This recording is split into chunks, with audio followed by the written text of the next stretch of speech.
about it, the more I realized the reason they were getting them wrong was because when it came to applying these rules about what the law said about discrimination, they were dealing with what was in their head to make the decision as opposed Mhm. to the law. So that there was a gap there. Yes, you can tell somebody what the law is, but unless they understand what's how they're making their own decisions and how that's interacting with the law, you're not going to come out the right way all the time. And Mhm. one of the things I had learned very quickly is that in the vast majority of cases, the liability that was imposed on an employer for violating Title VII was avoidable. In 2012, Charles Orgbon founded Greening Forward, a nonprofit organization that trains and funds young people to lead climate solutions. His youth climate activism caught the attention of national environmental leaders from Audubon to the White House. Through Greening Forward, campaigns sponsored by Disney, Wells Fargo, and State Farm, Charles saw how corporations could drive real climate action. This influenced his decision to shift to consulting with Deloitte, focusing on helping Fortune 100 companies identify climate risk, measure environmental impact, and accelerate commitments towards solving the climate crisis, transforming sustainability buzzwords into actionable KPIs, key performance indicators. In 2022, Charles joined Ernst & Young to continue his climate work, now navigating a rapidly shifting market where voluntary corporate sustainability actions are quickly becoming mandatory regulatory standards. Charles is a highly sought-after leader on topics such as understanding and implementing the European Union's Corporate Sustainability Reporting Directive, CSRD, European Union Deforestation Regulation, EUDR, and the European Union's Corporate Sustainability Due Diligence Directive, CS3RD, as well as California's climate legislation, SB 253 and SB 261. Like a regulatory Rosetta Stone, he is not only fluent in Spanish, but also corporate climate action. Ask Charles about bandwidth as a high achiever. He holds a bachelor's in environmental science from the University of Georgia, where he serves as a founding trustee for a diversity scholarship. He also holds a master's in liberal arts from Johns Hopkins University, where he studied the intersection of climate and social issues.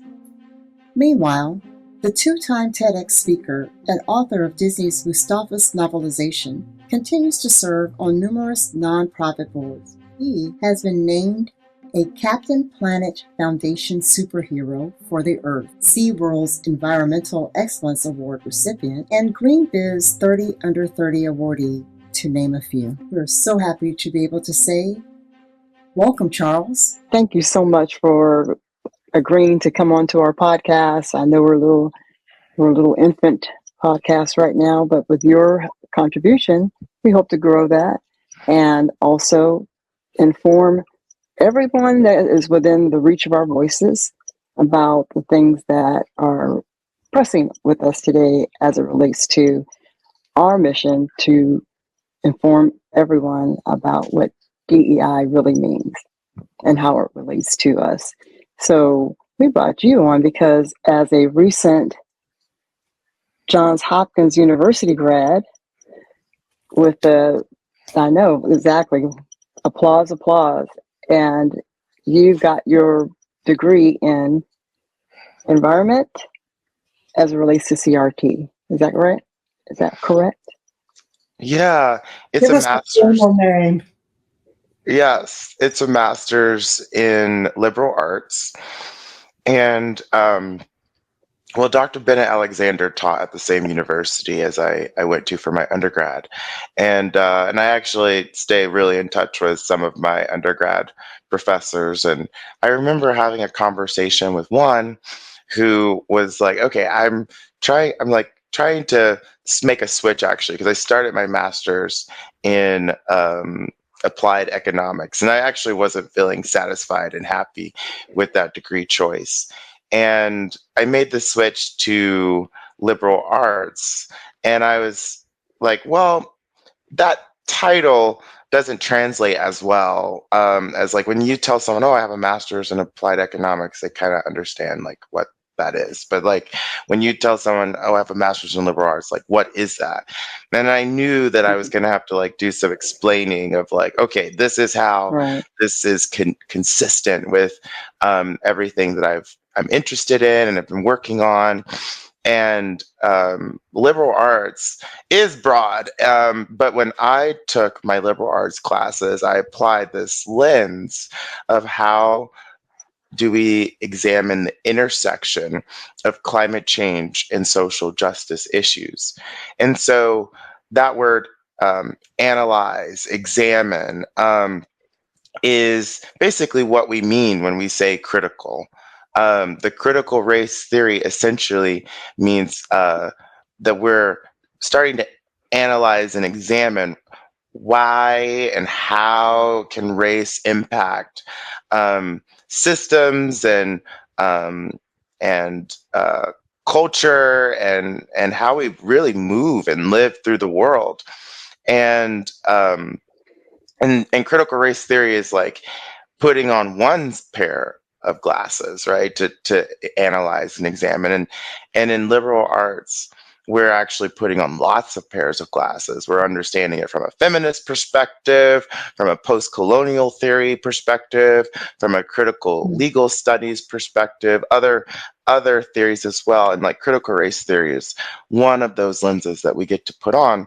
And so, yes, so I brought this approach to my education where I'm learning the tools of how to analyze and examine, but for what reason, for what cause? For me, it was for understanding how to address inequities when it relates to climate change and environmental solutions. Yeah. Charles, you and I have known each other for a long time, since you were in undergraduate school, probably I think a freshman.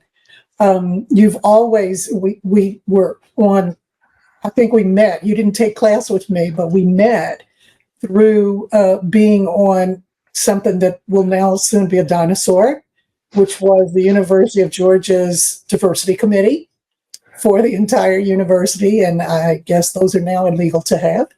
And when we first met, I think we ended up sitting next to each other, and we've sort of never parted since. But I was absolutely fascinated by what it was that you were interested in. And you have a really interesting, intriguing background with these issues, which would have led you to want to take this broad view of what it is you're doing. I want you to tell people how long, because you're so young, how long you've been dealing with these issues of the environment and how you got started in that, and ended up pretty much financing your undergraduate degree through the work that you did by starting a nonprofit in the area. And this is aside from your visits to the White House and you being one of the leading voices for youth in the environment. Tell us how you got started and how old you were and what you did. Yeah, I went to a school that required community service, and my community service project was actually picking up litter around my school campus. And this was when I was in the 5th grade. And so there I was, like, spending my after school hours, like, picking up litter around campus and getting ultimately an A for that, assignment. And even just my selection of that project is related to just the circumstances of my life at that time. I was being raised by a single mom, and other kids at the school, their parents could take them on a weekend to the soup kitchen or something. I knew that I was going to have to take initiative here and really pick something that also was like easy, right? Like I'm already at school. And so I was picking up litter, and I realized that in the process of doing that, like, this is silly. Like, why can't people just put their trash in the trash can? I also grew up in a home where I had internet and the computer and a parent who knew how to use those tools, which wasn't like ubiquitous at that time, but was also not awfully unusual, but I remember like getting for Christmas like computer typing games. So I was always like really adept at the computer and like and typing, and I could in fifth grade, research and do all kinds of things to realize, oh, like there's so many more issues than littering. And that's when I started a website, which was as easy as like starting a Word document, because they were making websites a lot easier to create then. And my my my website became a way to discuss like, oh, wars are being fought over our most natural and basic natural resources that we're going to be dealing with mass extinction, and the melting ice caps are changing how people are going to live. And I also wanted to activate other young people around these issues.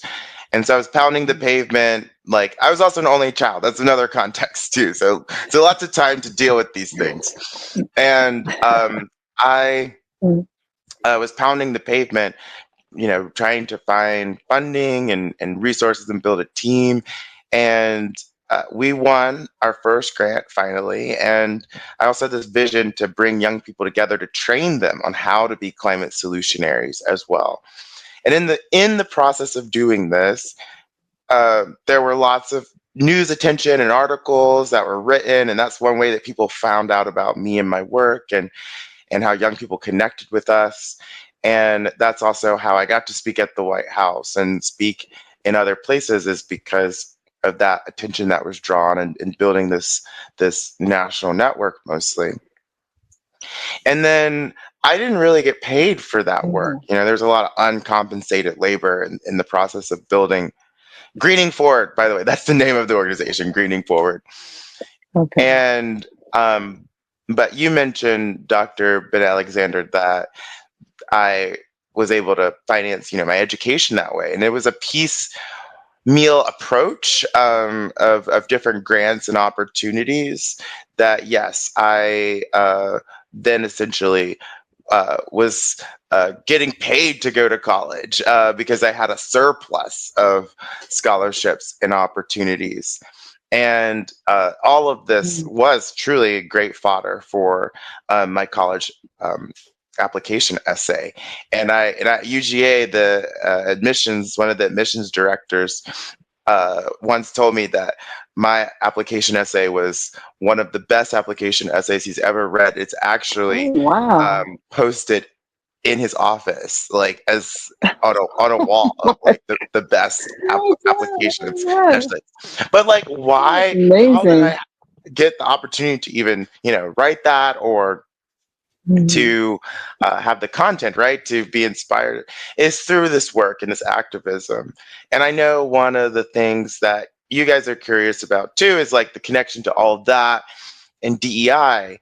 Now, being a young Black man leading this youth climate organization, winning these awards, Parade Magazine, CNN, MSNBC, and like the only Black face, on these lists of like young innovators, young climate solutionaries. Like, of course, it was like obvious, like, okay, well, why am I like the only Black person here? And in the rooms that I was in too, like speaking in front of the Nature Conservancy, speaking to Audubon, like these big green organizations about youth climate activism, the room that I'm speaking to does not look like me. And so it was just a natural question of like, oh, I guess I'm doing DEI work, right? Like engaging young people in climate leadership roles is DEI as well. When we think about, because it's like we are also being impacted by, like, young people are also being impacted by climate disasters. And so the argument is, well, if we're being impacted, shouldn't we have a voice at the table? Or do we have to wait until, like, I don't know, like you go through college and get a few degrees and get some experience, and then, okay, now you can care. Now we can invest in giving you real leadership and decision-making power over something that's impacting your life. Like, that that's the alternative, right? And so that message was resonating with people, which is why, I had that opportunity to be in front of those audiences. And also, when I think about like the larger environmental movement, they, not just the young people aspect, but from a racial perspective, there was an acknowledgement that it was a white-led movement mostly.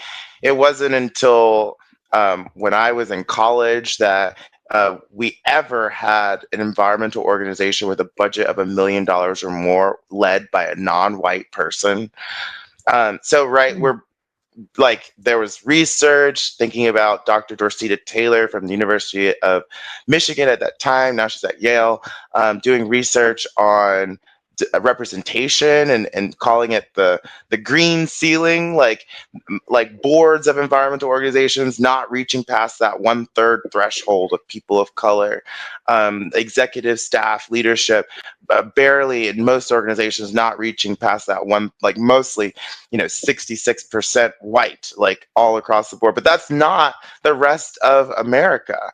And if we want to build political power, build movement to create change, systems wise, we have to also think about the people who actually live in these communities that are being impacted, and also who are voters and who also can contribute to building legitimacy in this movement as well. And so also from Yale University, there was research about like, what is the plan to break through and to address this diversity deficit. And one of the things is like intergenerational partnerships. One of the things is building youth leadership and investing in youth. Another is like mentorship.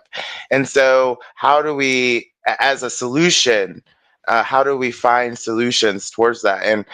And I was successful in using Greening Forward as a vehicle, as one of those solutions. Like when we invest in young people, that is a solution. Not just is it great for the youth aspect, but young people are more multicultural than ever before in history. Right. Younger generations, which is also like why we're having this, backlash, right, to like DEI. It's like, oh, we actually have people who care about DEI, who need these things, and it's a bit too much for some pockets of our country, unfortunately.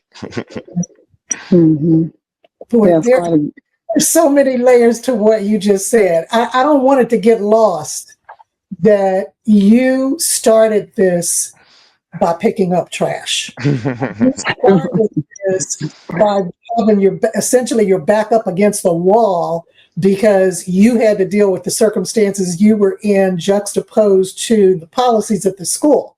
The school said you got to have some sort of project. You knew your single mama did not have the time or money to be hauling you around to stuff, and you made it work. That is a huge, huge lesson for people. And it ended up parlaying not only into paying for your education, but also giving you a basis for really cutting edge stuff for you to do for your master's degree at Johns Hopkins. And you notice that it went from picking up trash to then environmental sustainability, the idea of CRT having a piece in it. And that's the piece that we love, because one of the things that is an outgrowth of what you said about the statistics in terms of who's running these things is that the vast majority of the problem that we have on a day-to-day basis with these issues, aside from, hurting the planet, is that a lot of the things that happen through what has been called environmental racism, where the impact of something is not the same on everyone, and not having voices representing those people who it is mostly impacting just simply does not make sense. That's why doing something like looking at it through that lens, and I love the idea that you said that the liberal arts gives you a lot of different lenses, and I want people to understand, because they have a misconception about CRT. it gives you one way to look at something. But if you take any problem, you could look at it financially, you could look at it logistically, you could look at it through the environment, you could look at it through the demographics of it. All of those, each one of them matters, but all of them together are real and make up that situation. It's just like having the spectrum. There's only light we can see one part of it. But if you get an infrared, if you get an X-ray, that's still there. It's just that it takes a certain machine to look at it and focus just on that. And CRT allowed you to focus for environmental purposes on that part of that sustainability issue. How does looking at it through that lens show you that it's impacting groups of people, as it turns out, differently? Because that's real, just like those waves are real, sound waves are real, infrared light is real. It gives you the ability to see that in a way you may not have seen looking at the whole thing. I love that, because I bet you came up with a lot of things that you hadn't really just thought about before by now having that lens that you could look at it through. And that's not a negative lens. It's not trying to pick stuff apart. It's trying to understand what it is and what the impact of it is. So I will say this to what you just said, which, interestingly enough, what you're talking about is what actually happens in a company. So when I was doing process improvement in companies, it wasn't enough to have the person who's running the department to be in the room where it happens that way. It had to be someone who was actually involved in what we were doing. So either you were the person that's actually the first person that this process comes to, or you're someone that is overseeing the entire process, whoever that person or those people are. Before we make any changes in the department, we have to bring those people in the room. So like to your point, yes, we need somebody from finance in there because we got to know what the budget is and what the budget says we can do moving to a new systems or whatever it is. And then we have to have someone in HR there, because does it mean more people? Does it mean less people? Well, sometimes that happens. You know, all of that requires every layer to be looked at for the one thing you're doing to hopefully improve the processes that the company is going through to make whatever the end widget is. So I think that looking at CRT is, matters, as you've already explained, as it relates to making sure that the impact on people is something that they can sustain and it's actually equitable, right? Everybody has to have a little bit of, if there's pain, and everybody wants to gain as well. So you got to look at every piece of it. I love that you did that. And you know what? Being that young and getting all those accolades, tell me what's next. Yeah. Well, I just wanted to address, I really resonate with your metaphor. I mean, I think about it too. Like, if you're making a big business decision, maybe you want cross-functional leadership in the room. You want the finance people, the accounting people, the strategy people. And then can you imagine someone being like, no, we're going to make a big decision and we're going to take one of these people out of the room? You'd be like, well, why? Like, why are you trying to do that? Are you, barring you not actually having anybody with those competencies and they're literally not being available, there really isn't a reason not to engage them. And that's what, so then the question is, oh, well, why not put on the lens of critical race theory? Like, why? What are we trying to not what about that perspective? But if you're actually performing in the process, doing this adjustment or process change appropriately, it would be negligent to not have looked at it through that lens, because one of the things we use to guide our process improvements and how to communicate that is what we call the RACI. So who's responsible, who's accountable, who is consulted, and who's informed.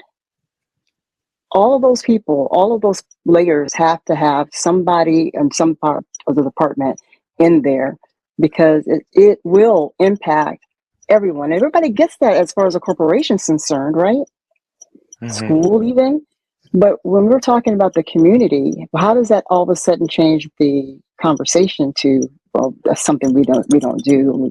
We have to think for them, because they can't think for themselves. I mean, this is, in effect, this is what you're saying to us every time you don't invite us into the room where it happens. Yeah, that's I have true. to keep saying that because I love Hamilton. So Charles, how do you see, because one of the things that President Trump's, one of his top issues is the environment and killing a lot of stuff that I'm sure you've worked for years to get people to be more involved with. How do you see it changing what it is you do and how things are looked at? And if so, how?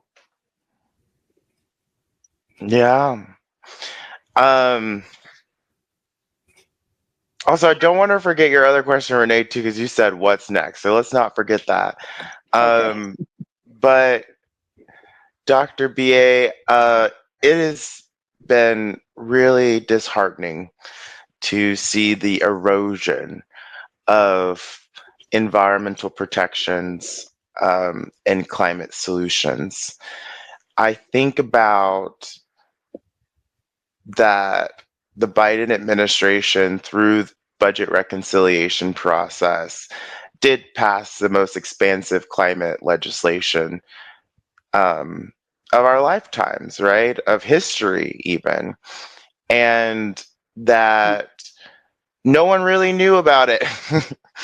And that no one realized how significant that was domestically, right? And the investments in clean technologies and making sure that lead wasn't in pipeline. You know, no matter where you are in America, you used to have the right that you could ask for your water utility to provide you a lead testing kit, and that was just free and available, right? Mm-hmm. Like, we're in the process of changing our infrastructure. So, because you know where those lead pipes are, most of them have been replaced, but you know where the remaining ones are, right? In Black and brown communities, where the air you breathe, that the water you drink can be so impacted by your zip code and your race, right? That we have an administration who doesn't understand that right now, and who's taking away. I don't think I'm going to have to disagree with you on that, Charles. Love you, but You understand? I think they know exactly what they're doing. And who's taking away protections and funding from those communities that need it the most. And yeah, it's And when he's done with that, you can't go to the doctor to get help because you don't have any Medicaid, because that's all you could afford, or even Obamacare, because you could, or excuse me, the Affordable Care Act, ACA. I always use jargons; it's not appropriate. People need to learn certain things, and so you use the right words. So, Affordable Care Act, ACA, was designed to do the very thing that we're undoing, which is giving protection to people who can be ill and have some type of health care. It's not all that it could be, but it is something. And now to take that away, so the lead pipes are good and medical attention is bad. We're going to go ahead and do some more coal mining, but the care for your people who have a black lung, that financing gets cut too, because that's part of all the medical stuff that we're cutting out. At this point, I think we've seen how easy and vulnerable our systems are to being dismantled in ways that are blatantly unconstitutional. And I think this is all a playbook for learning how we need to strategize to be better. And we talk about the Supreme Court and the role of the Supreme Court. We have to read these opinions and study them and examine them by this right supermajority Supreme Court. And, this morning I was looking at the decision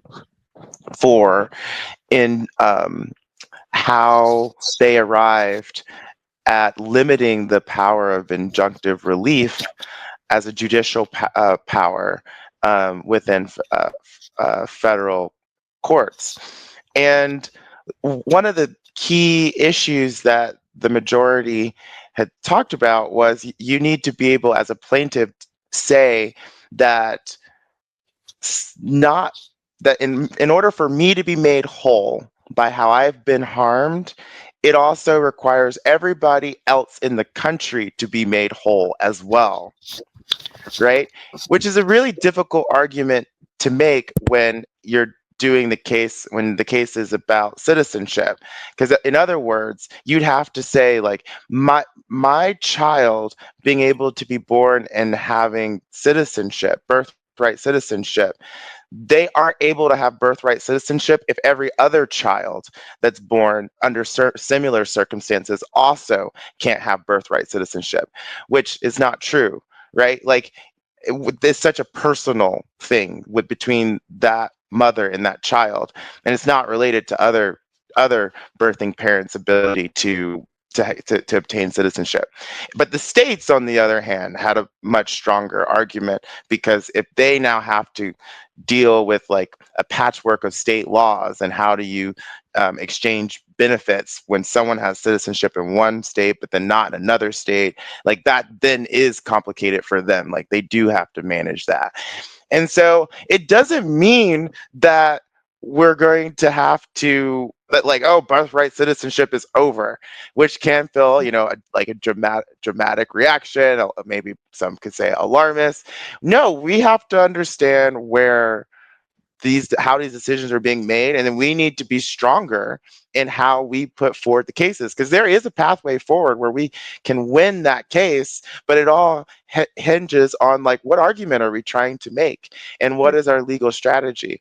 And so I do think that there's an opportunity for us in these 4 years to learn how to build, how to fight back better, and then also how do we rebuild better when it's time for us, when we also win the political power.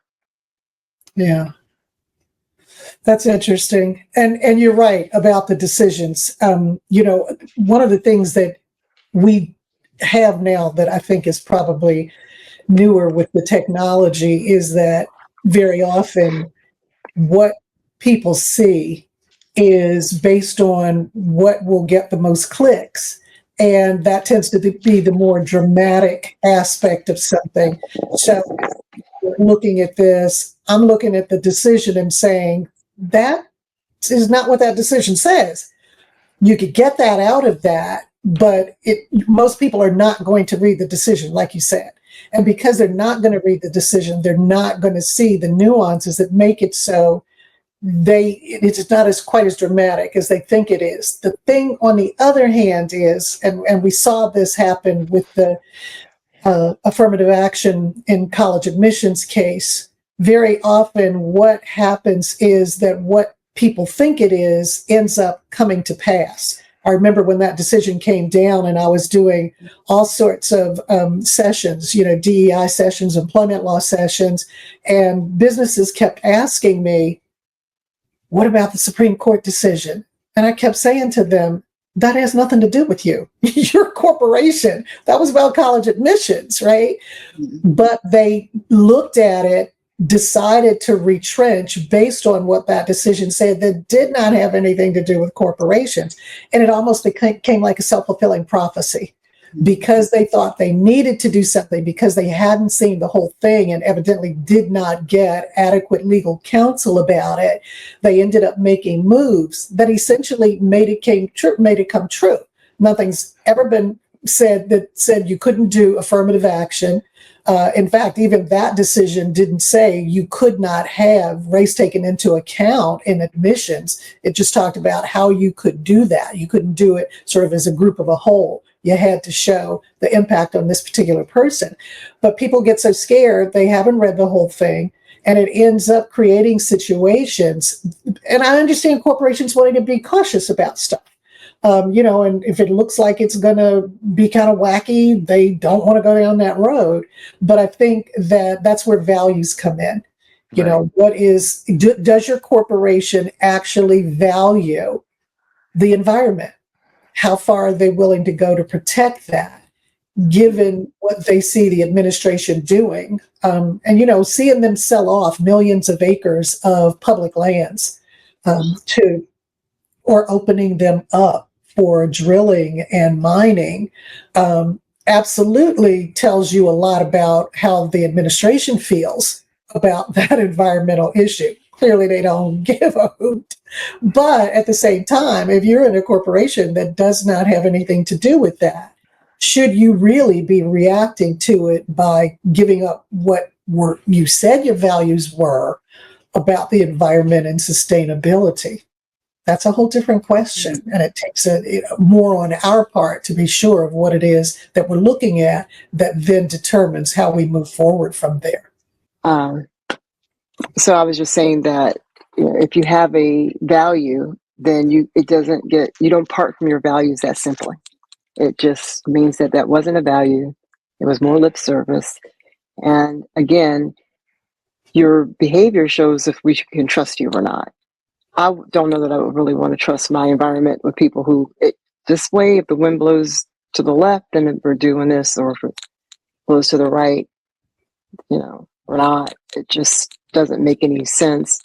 You can't count on that as a person who's trying to put something in place for the environment to sustain us for years. Because, you have to do this work today for 50 years later. It makes a difference in our environment for it to level out, I should say.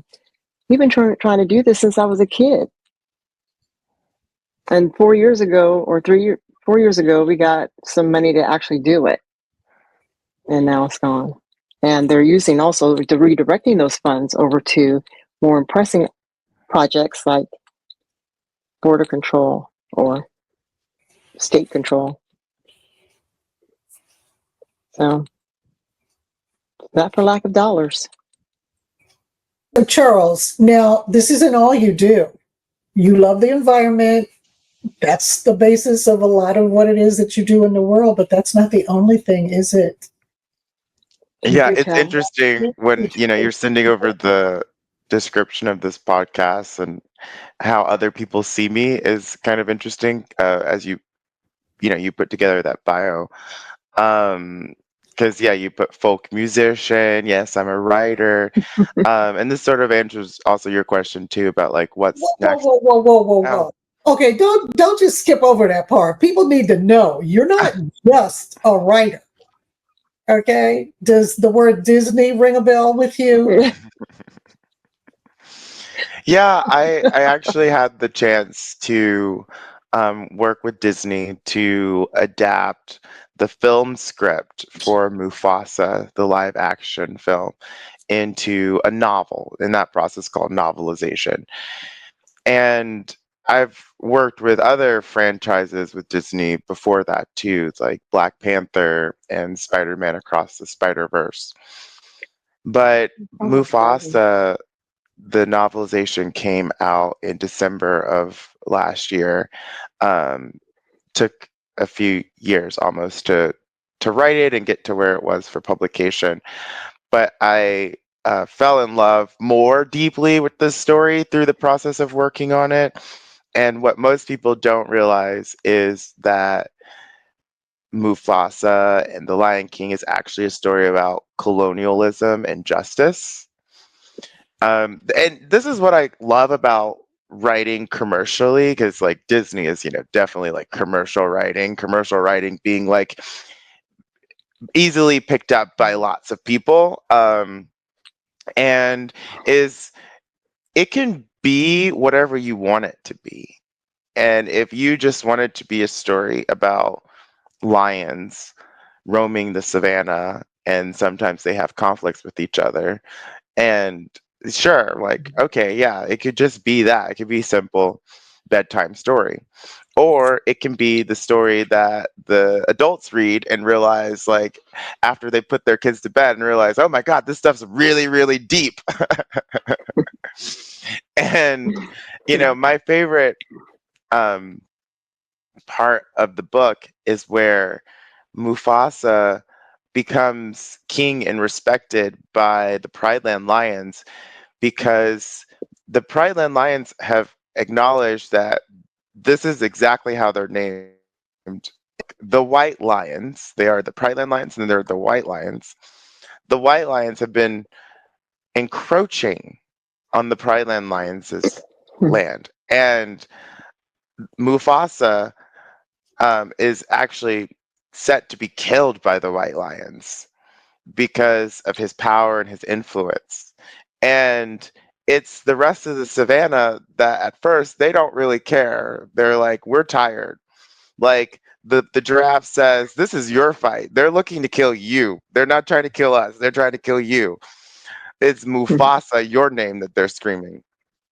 And so Mufasa actually convinces the giraffes, the elephants, the wildebeest, all of the savannah animals that this is their fight too. I mean, even the Pride Land Lions, one Pride Land Lion says, why should we fight? We've been fighting forever. And Mufasa says, they've already taken so much, we don't have to let them take any more. So he also has to convince the Pride Land Lions to fight back as well. And that's how he wins.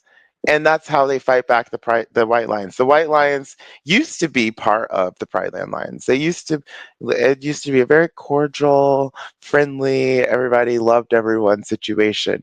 But the White Lions became too greedy, and then they were banished. And they've been trying to come back ever since.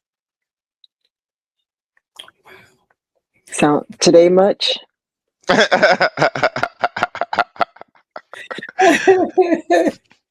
You also, Wow. in addition to other books that you've done or are working on, you do music as well. Do any of them inform the other? No, not really. Does them inform at all the writing? Does the writing inform the music? They're all separate. No, I find that when I am angry, I prefer to write. Mm. And when I'm sad, I prefer to play guitar and sing. So lots of sad boy songs. I love the idea of keeping them separate and having something that gives you relief from the other, and knowing what those channels are and how best to access what it is you need at the time. Mm-hmm. Mm-hmm. Charles, how did you get into the screenwriting business? And I thought when you were going to say, about the screenwriting, that you also did part of the score. So I don't call myself a screenwriter, although I do have a few scripts that I've written, just mostly as like part of my desire to just be a well-rounded writer and just have some familiarity with different forms of writing, because there is a whole science to screenwriting that's a little bit different. But I classically introduced myself as like a children's book author or a personal essayist, because that's just where I felt most comfortable, which makes sense when you think about like the essayist part with respect to me being angry. A lot of my best essays have been, channeling that anger for sure. And when I think about and here's an interesting, if you can follow me on the children's book piece, on the children's book piece, it's not that I'm writing for kids. I think this is an important distinction, because sometimes people are like, oh, like you are you a dad? Are you a parent? Is that why you write about children's books? Or maybe you're a teacher, because lots of teachers and people who love kids, which yes, I love kids. And no, I'm not writing for kids. I write about kids, which I think is a really important distinction. And writing about kids means having to put myself in that teenage angsty anger feeling, right? And because we all have that experience of Right. being a kid, right? And so that's also something, I channel in my writing as well. Well, I really love the different modes of work that you're doing, and even though I know one doesn't necessarily rely on the other, but it does I think, kind of dovetails into all of that, because your consulting work is all about the environment, which is all about what you just got your degree in, dealing with all of your life, of all of your working life. You've been dealing with that. So it's all part of what I guess maybe really the offshoots that you have for your day-to-day mental stability and outlets for your artistic outlets. I think it's exciting to know that. I mean, you are so young. That's why I asked you. What you've done all this, and what, you're 25. So now, No, I'm 29. okay, I'm sorry. You're such Got a it wrong. baby. It's, You've been so awesome. 29. And then you've been so It makes a world of a difference.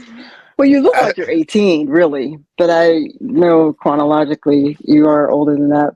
But still, you are just taken off, or you've taken off, and you come back to Earth now. And where are we going? Mars, Saturn. You're doing things. Are there Saturn returns on Saturn? I'd love to avoid my next one. So that's why I'm like, it's a world of a difference. But I am working on another novel. It is a YA young adult. I like writing young adult.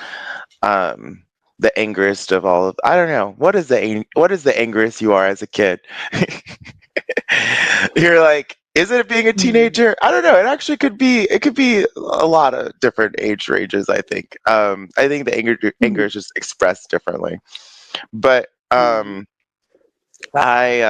working on a young adult historical fiction with a boy who is living in fictional Katydid, Georgia in 1967, who is voluntold to be the black kid to integrate his high school.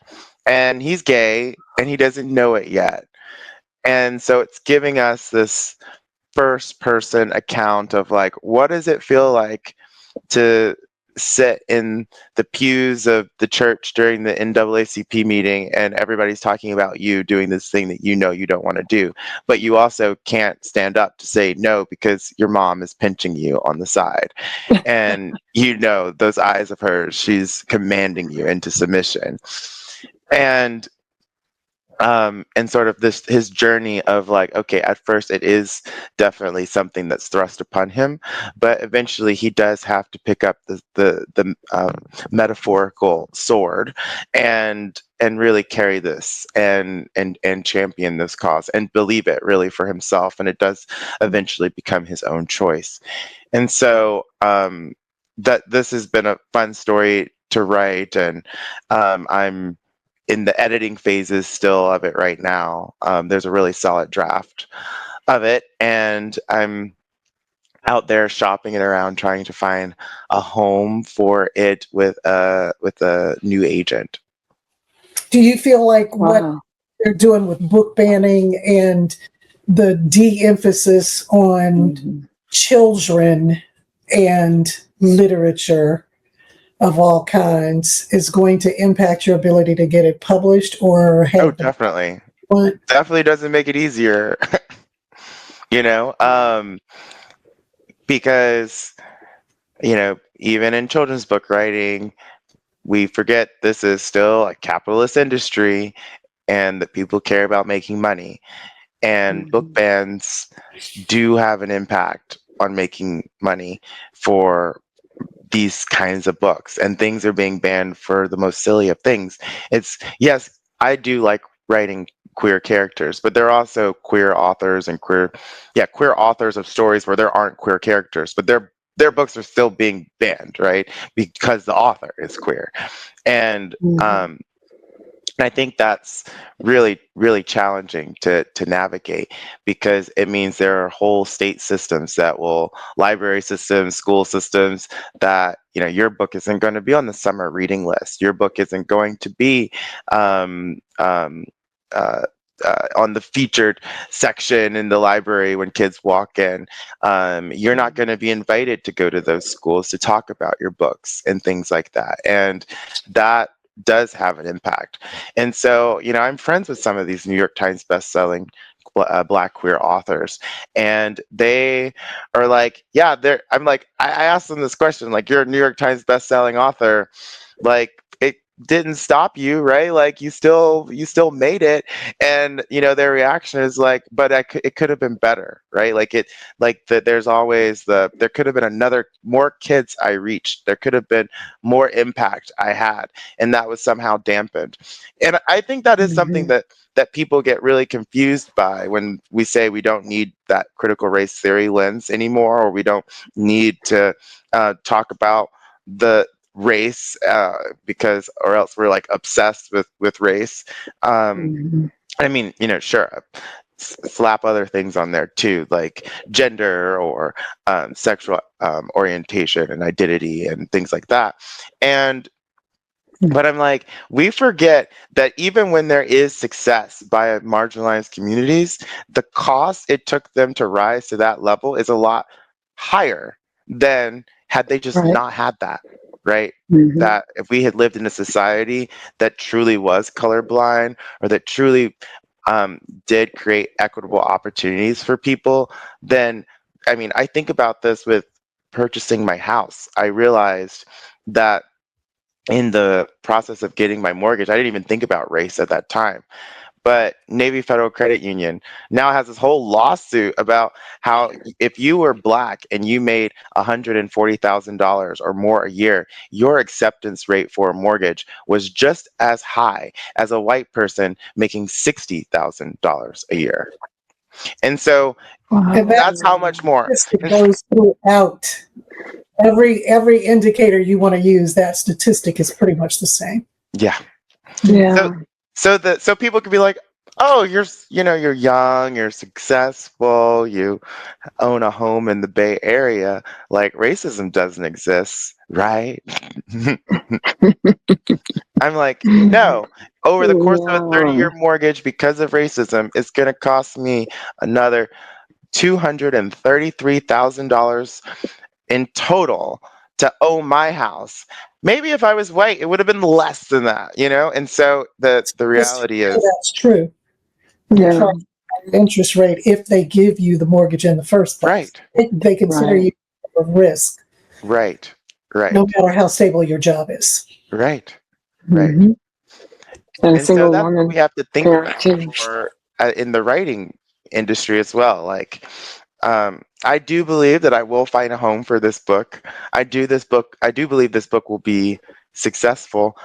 It's a shame that I'm going to have to do a lot more convincing and work to achieve that than had the book been about perhaps more, can I use that word, commercial again, topics. Yeah, right. Maybe you'll make the banned book club. Then that range, your book it will really take off then. Yeah. And that is the question I think about, is like, in the face of, I guess, traditional, like, mainstream avenues for creatives feeling like more limited by mainstream, more traditional avenues, just because of the climate that we're in. Yeah, there will be more pressure for us to be more content creators and our own advocates, and creating our own channels of dispersing information and ideas. I mean, you creating this podcast is part of that as well. Exactly. Absolutely. Right. Oh, that's exciting. I can't wait to read your book or listen to it, whichever Yeah. comes. It'll be out there though. So especially if you're in the editing stage, that means you're ready to be shopped, isn't it? Hard part's done. Mm-hmm. Well, except that for me, the editing is the hard part. I hate editing. I'll write you 10 stories, but I prefer not to have to edit. Edit it before you send, though. Yeah, how You about tell that? me all the time. Yes. So, what advice do you have for young people who want to end up creating, like you do, something that they think resonates for them that the rest of the world needs to know?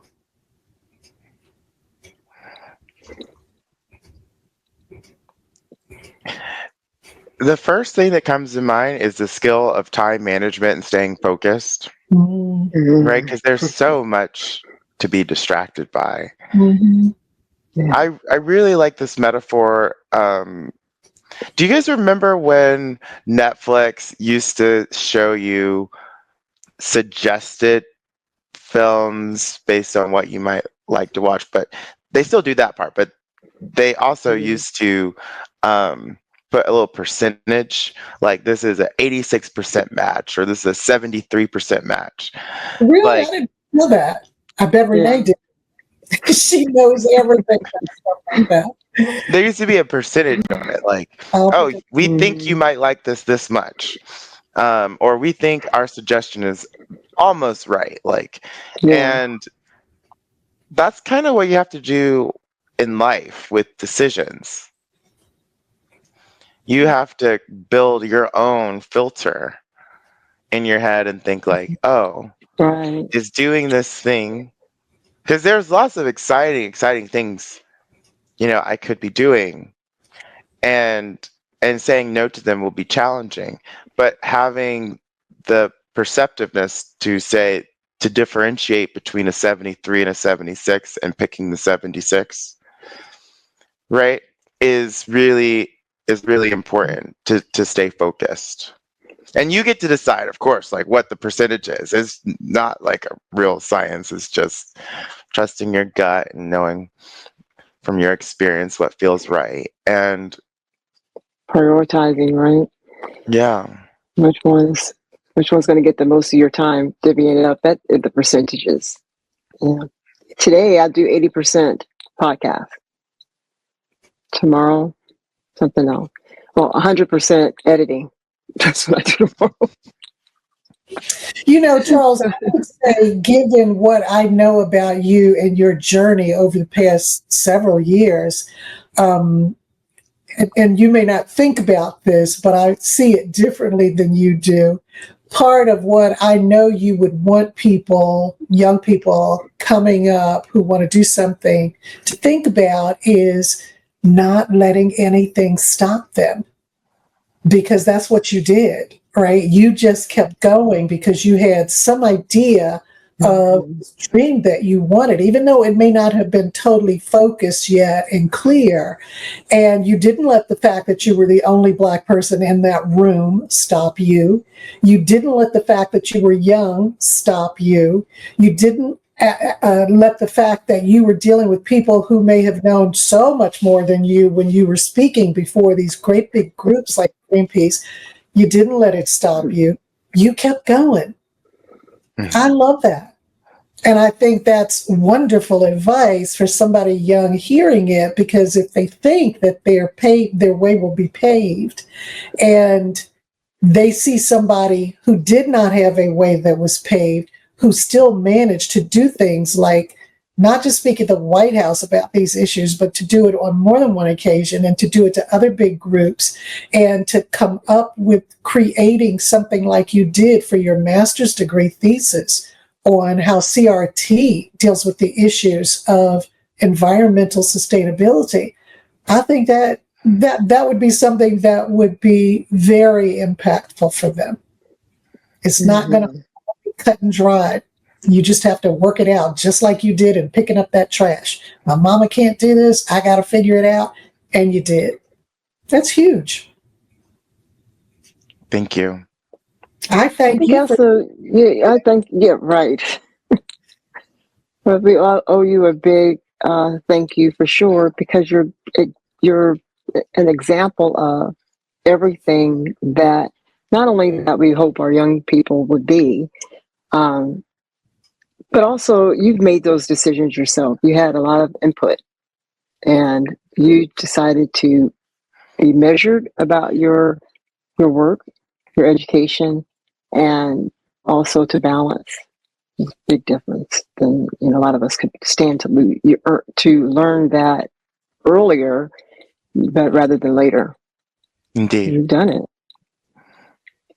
Bravo. and now they get to learn it from you. Mm-hmm.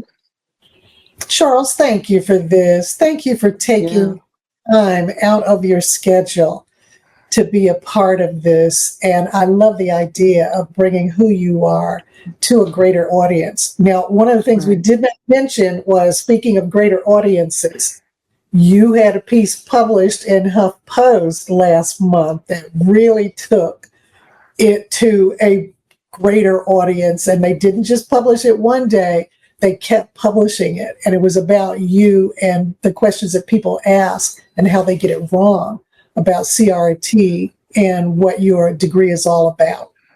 I love that. And now you got even bigger audience. Yeah. Yeah, I mean, thinking about what do we do in the face of these attacks on DEI, which, by the way, the thinking the opposite of DEI is sameness, and conformity and injustice, essentially.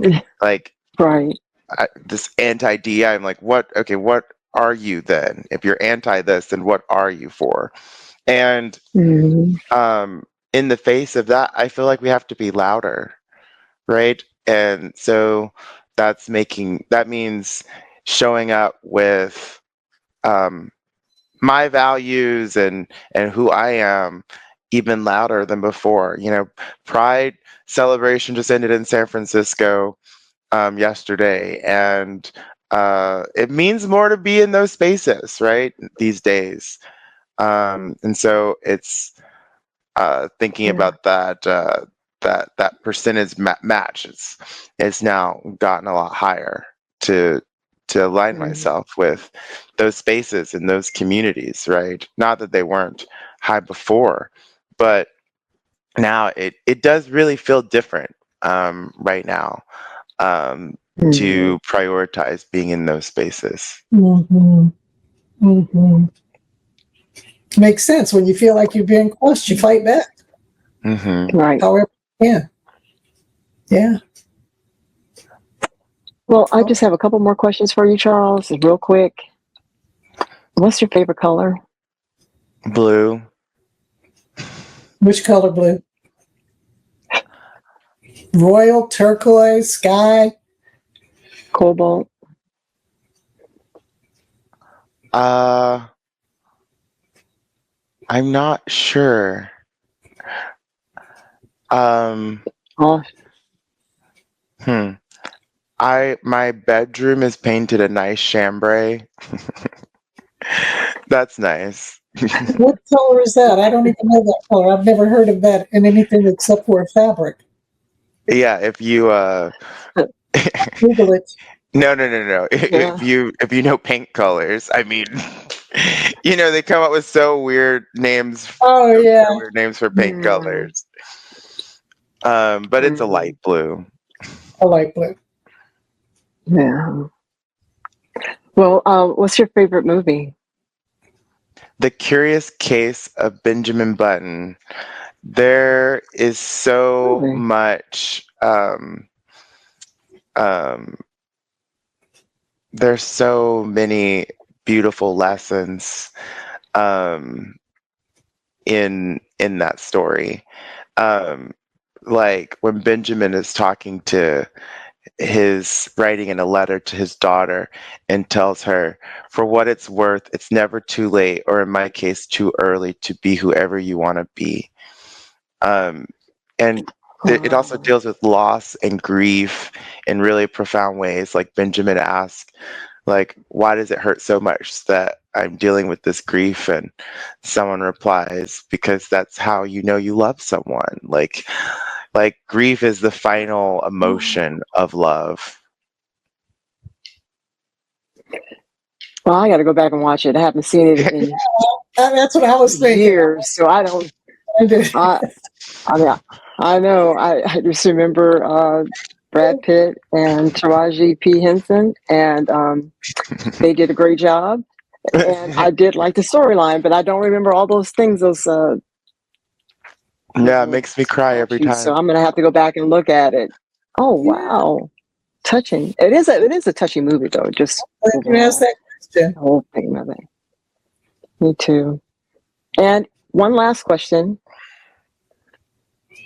if you could take a trip anywhere, where would it be? Brazil. Oh, Mardi Gras, Brazil, or anytime? Didn't you have that planned? Wasn't that on your itinerary? It's on my wish list.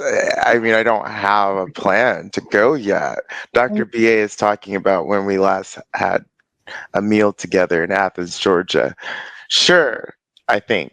But I have been to Brazil a few times before, and what I love about my experience in Brazil is being with Black people in Brazil feels really exciting right now, because when we think about Blackness as a culture, that's really an American invention, and it has a lot to do with how we created our culture, but also how we lived during enslavement, quite honestly. Like if you think about how the United States managed slavery, you have to consider that we all spoke the same language. We were all fed the same religion. We all had to choose the same language. What did I say? Language, religion, but also food as well was similar. And also the laws that governed us were similar as well, right? And that concepts and ideas of just the relationship between Black people and white people was a pretty similar experience, versus in Brazil, they had a patchwork of different religions and that were allowed to be, that you could be if you were Black, right? The food was not similar. The relationship between, did you live with the person that owned you? Did you live in your own community outside? And white people lived here, and that concept. And you could be an enslaved person but live separately. There are ideas of enslavement in Brazil where you could actually go to school and you could read and write, but the person who owned you took every wage you earned as an architect, as a doctor.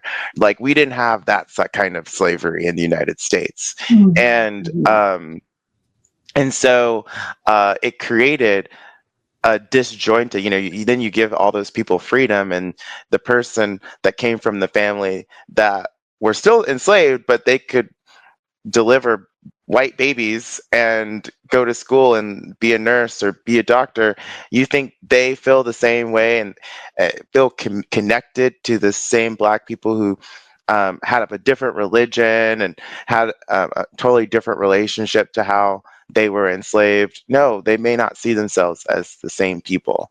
And it's like now they are awakening to that, we actually have more political power if we, because they, as much as they like to say, like in Brazil, we're a mix, a melting pot, and there's no racism here. When the police start shooting, they seem to know who Black people are.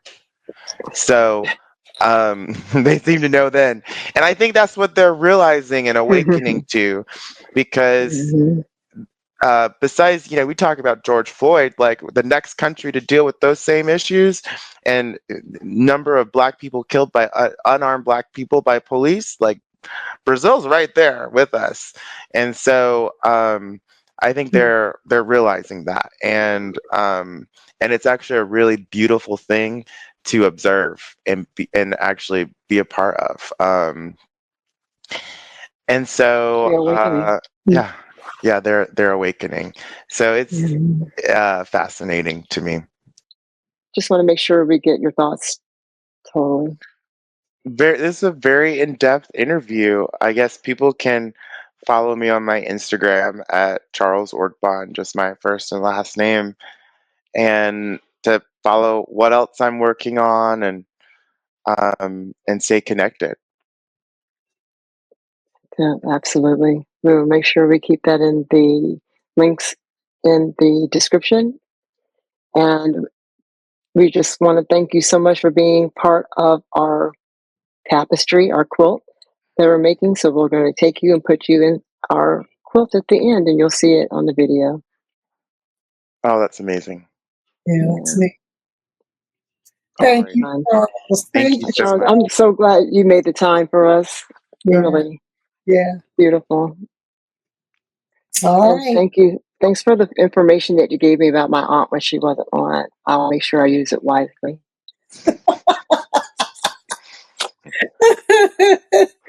Bye-bye, Charles. Bye, y'all. Have a Thank good you. day.